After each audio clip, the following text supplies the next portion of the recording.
বুদ্ধি দিয়ে, বিবেক দিয়ে, হিতাহিত জ্ঞান দিয়ে এরা আল্লাহ সম্পর্কে মিথ্যা কথা বলবে, এটা হইতে পারে না, এরকম ধারণা ছিল। কিন্তু আসলে আমাদের ধারণা ভুল। জিনেরা আল্লাহ সম্পর্কে মিথ্যা বলেছে, মানুষ আদম সন্তান আল্লাহ সম্পর্কে মিথ্যা বলেছে, তাওহীদের জায়গায় শিরক বলেছে, মিথ্যা বলেছে, নবীর তরিকা বাদ দিয়ে মানব রচিত বিধান তৈরি করেছে, মিথ্যা বলেছে, নেকির রাস্তা না দেখিয়ে ভুল পথ দেখিয়েছে, পাপের পথ দেখিয়েছে, আল্লাহ সম্পর্কে মিথ্যা বলেছে।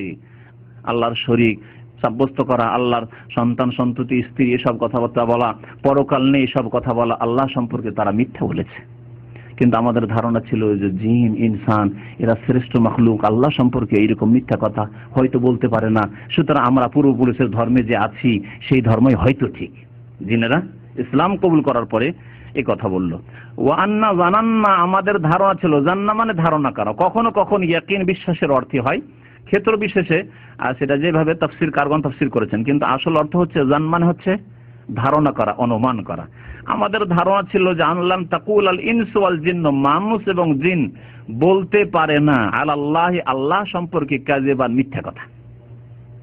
আল্লাহ সম্পর্কে মিথ্যা বলবে মানুষ এবং জিন, এটা হইতে পারে না, এরকম আমাদের ধারণা ছিল। সুতরাং যেই ধর্মে ছিলাম ওইটাকে সত্য ধর্ম মনে করছিলাম, কিন্তু না, কথা ভুল। ওয়া আন্নাহু কানা রিজালুম মিনাল ইনসি ইয়াউযুনা বিরিজালিম মিনাল জিন্নি ফাযাদুহুম রাহাকা। আরো বলল যে জিনেরা প্রথম দিকে, তাফসীরের কিতাবে আছে, মুফাসসিরিনগণ বলেছেন যে জিনেরা প্রথম দিকে যখন মানুষকে দেখতো যে আদম সন্তান রে, এরা খুব বুদ্ধিমান, 3.5 হাতের হইলেও, হ্যাঁ, আর কমজোর দেখতে হইলেও এদের বুদ্ধি খুব বেশি, এরা আমাদেরকে মেরে দিবে, এরা আমাদের মেরে দিবে, খেয়ে নেবে। জিন মানুষকে দেখলে পালাতে শুরু করতো। আর এদিকে মানুষও জিনকে ভয় করে জিনের নাম শুনলে, তাই না? মানুষ যখন জিনের নাম শুনে ভয় করে। প্রথম দিকে জিনেরা ভয় করতো, তারপরে যখন দেখলো যে না, আমরা তো ভয় করে পালাচ্ছি এদেরকে দেখলে। এই জন্য দেখা যায় যে এলাকা অনাবাদ এলাকা যেগুলোকে বলা হয় কোনো মানুষ জনহীন এলাকা, বন জঙ্গল হয়ে আছে, অথবা ঘর বাড়ি তৈরি করা আছে কিন্তু কোনো লোক বসবাস করে না, সেখানে কিন্তু জিনের আড্ডা, জিনের বাস, ওইসব এলাকায় জিন বাস করে। মানুষজন জঙ্গল বন কেটে ফেলে দিক, বাস করা শুরু করুক, কোনো বাড়িতে বসবাস শুরু করুক, তখন জিন সেখান থেকে পালাতে শুরু করবে, হ্যাঁ, বিরক্ত করবে। আজকাল এই জন্য বিরক্ত করে যে ওরা বুঝে গেছে মানুষের অন্তর যে দুর্বল অন্তর, এদের অন্তরে শিরক ঢুকে আছে, এদের অন্তরে ঈমান খুব কমজোর, এদের আমলে পাপ, এদের বাড়িতে ছবি, এদের বাড়িতে নামাজ নেই, এর বাড়িতে ফিল্ম, নোংরা কাজ, হারাম কাজ। সুতরাং পারবো এদেরকে, এদের কোমরে তাবিজ, হাতে তাবিজ, এই তাবিজের উপরে এদের আস্থা ভরসা, আল্লাহর উপর আস্থা ভরসা নেই, সুতরাং এদেরকে ধমক দিতে পারবো আর এদেরকে বিরক্ত করে তাড়িয়ে দিতে পারবো বাড়ি থেকে, আর আমরা দখল করে নিতে পারবো সেই জন্য। কিন্তু তাওহীদবাদী সত্যি যদি হয় তো জিন কোনোদিন মানুষের কাছে টিকতে পারে না, বসবাস করতে পারে না। তাই প্রথম থেকে জিন ভয় করতো। কিন্তু আরবের মুশরিকরা প্রাচীন যুগে 1400 বছর আগে কোন উপত্যকায় খোলা মাঠে, জনহীন মাঠ, সেখানে যখন নামতো, জিনের আছে ওই সব এলাকায়, স্বাভাবিক, যেখানে মানুষ নেই সেখানে জিন আছে, বলতো আউযু বিসাইয়্যিদি হাযাল ওয়াদি মিন সুফাহাই কওমিহি। এই বাক্য বা এই ধরনের বাক্য বলতো। কি অর্থ?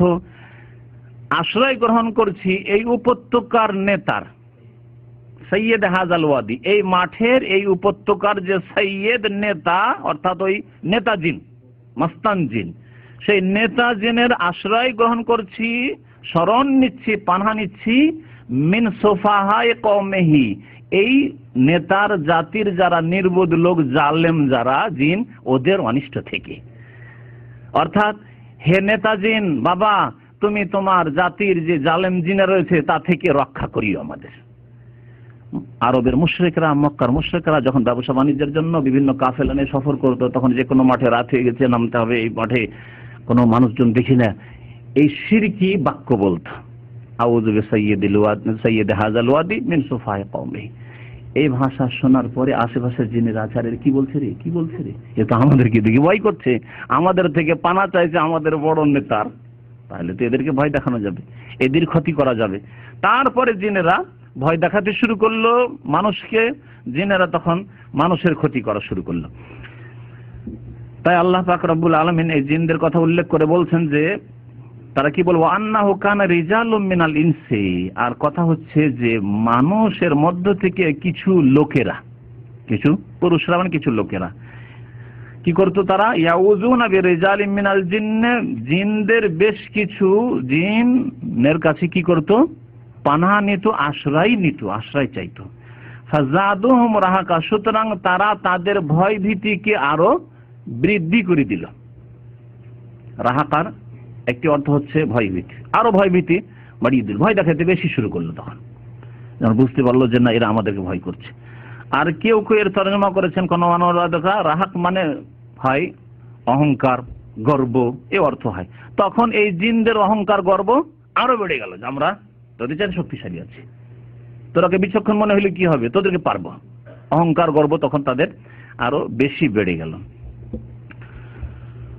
ওয়ান্নাহুম যান্নু কামা যানানতুম আল্লা ইয়াবআসাল্লাহু আহাদা, তারপর জিনেরা আরো বললেন, যারা ইসলাম গ্রহণ করলেন জিন, তারা যে কিয়ামত হবে না, পুনরুত্থান হবে না, হিসাব নিকাশ হবে না, জান্নাত জাহান্নাম নেই, বিচার নেই, আল্লাহর কাছে জবাবদিহি করতে হবে না, এই ধারণা শুধু আমাদের এই মুশরিকদের ছিল না, জিন মুশরিকদের ছিল না, জিন কাফেরদের ছিল না, বরং মানুষ কাফের, মানুষ মুশরিকদেরও এই ধারণা। তাই বলছে ওয়ান্নাহুম যান্নু কামা জানানতুম, হে জিনেরা, ওয়ান্নাহুম যান্নু, মানুষরাও এইরকম ধারণা রাখে, কামা জানানতুম, যেমন তোমাদের ধারণা, কি যে আল্লাহ ইয়াবআসাল্লাহু আহাদা, আল্লাহ পাক কারো পুনরুত্থান করবেন না, কাউকে আর মৃত্যুর পর ওঠাবেন না, এইরকম ধারণা ছিল। কিন্তু ধারণা ভুল।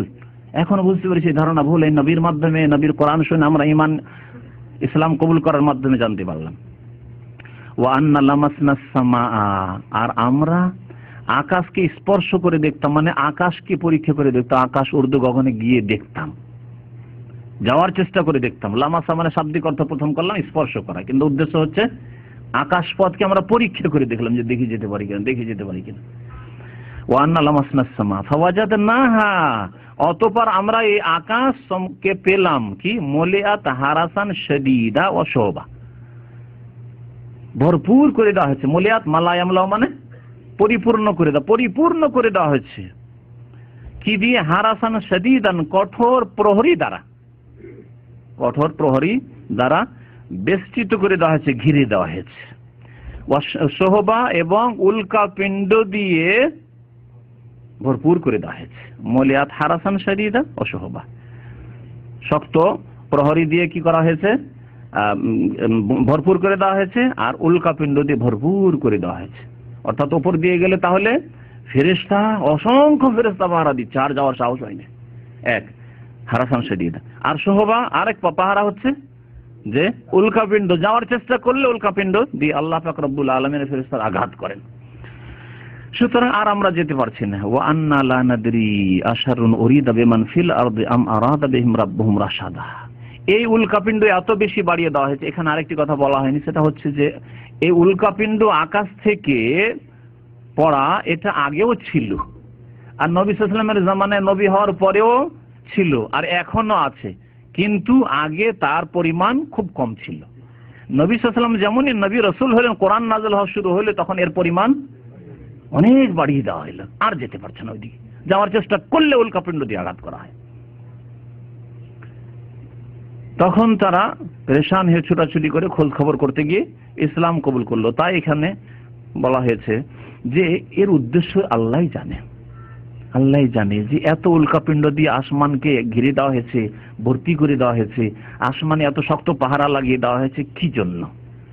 হতে পারে ভালো উদ্দেশ্য হতে পারে, আর হতে পারে কোনো খারাপ উদ্দেশ্য, মানে আল্লাহর কোনো আযাব আসতে পারে। আর এইরকমই ধারণা ছিল আগের যুগ থেকে, যে নিশ্চয়ই কোনো কিছু ঘটেছে পৃথিবীতে, অথবা ঘটতে যাচ্ছে, কোনো বিপদ আযাব আসতে যাচ্ছে, অথবা কোনো ভালো কিছু মহামানবের জন্ম হয়েছে, অথবা কিছু হয়েছে, এইরকম ধারণাগুলি ছিল।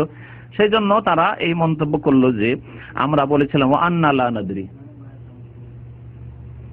হ্যাঁ আরেকটা ঠিক কথা, ওয়া আন্না কুন্না নাকউদ মিনহা মাকআইদা লিস-সামহ, যে তারা আসমানের দিকে যেত, আসমানের দিকে তার আগের আয়াতের সাথে লাগিয়ে বলবো আন্না লামাসনাস সামা, আমরা আকাশকে পরীক্ষা করলাম, মানে আকাশের দিকে যাওয়ার চেষ্টা করলাম। ফাওয়াজাদনাহা, সুতরাং আকাশকে পেলাম কি অবস্থায়? মুলিআত, ভরপুর করে দেওয়া হয়েছে, হারাসান শাদীদা, কঠোর পাহারা দিয়ে, অশোভা এবং উল্কা পিণ্ড দিয়ে।